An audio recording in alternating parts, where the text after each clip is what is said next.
Lumumba doit revenir. Il y a des gens qu'on ne tue pas. Il y a des gens sur cette terre qui sont de grands esprits. Si vous les tuez, vous assassinez la destinée de toute une nation. Vous assassinez la destinée de tout un peuple. Je considère l'histoire de l'homme noir et l'homme blanc, c'est comme l'histoire des chrétiens et du diable. Suivez-moi bien. L'histoire de l'homme noir et le blanc, c'est comme l'histoire de Satan et des chrétiens. Les noirs accusent à tout moment les blancs. Or, Satan, on va le voir, il agit par procuration. Il y a des présidents qui gagnent les élections en Afrique. Il n'a pas fait campagne. Oh, pour gagner les élections, tu dois convaincre les électeurs. Il y a même un président africain, lui il est déjà décédé, qui a gagné les élections. Il était sur la chaise roulante en Europe, mais il a gagné les élections. Bon, ça c'était même Bouteflika, comme il est déjà mort. Vous comprenez ça? Donc, attention, parce que les chrétiens, exactement comme l'histoire des chrétiens et Satan, c'est l'histoire des Africains et l'homme blanc. Parce que Satan, c'est lui le père du mensonge. Mais Satan n'est pas légal à part moi. Lumumba ne serait pas mort sans Mobutu ou sans un Tchombe. Sankara ne serait pas mort sans Blaise Compaoré. On va dire, les Français ont assassiné. Mais les Français ont assassiné par procuration. Satan aussi détruit les familles par procuration. C'est parce que Blaise Compaoré a accepté de tuer son frère. Parce que Mobutu et Tchombe ont accepté de tuer les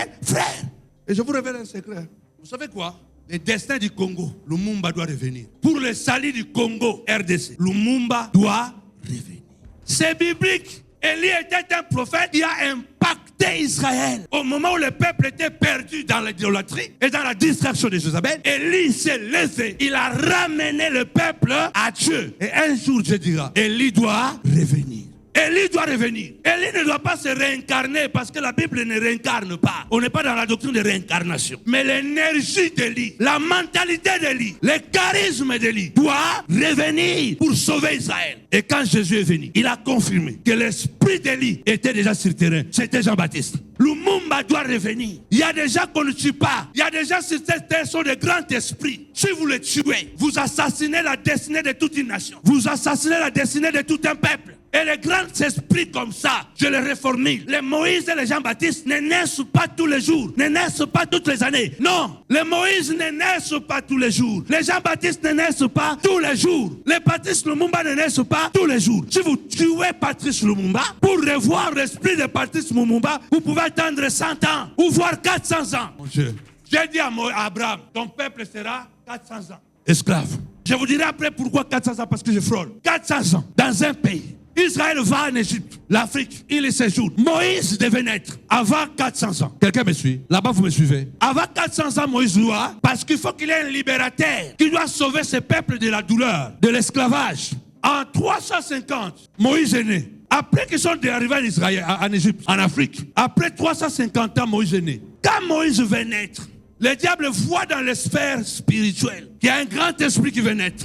Pharaon précède avec une loi d'assassiner tous les enfants. Exactement comme Jésus a été cherché pour être étouffé. Je passe parce qu'il y a trop de révélations ici. Mais Moïse va se présenter à 40 ans devant son peuple. Quand Moïse se présente, Israël, il est à 390 ans. Il reste 10 ans pour qu'il sorte de l'esclavage. Sauf que lorsque le libérateur arrive, ils ne l'ont pas reconnu. Ils ont cherché à le tuer. Malheureusement, Patrice Lumumba n'a pas fui. Moïse a fui.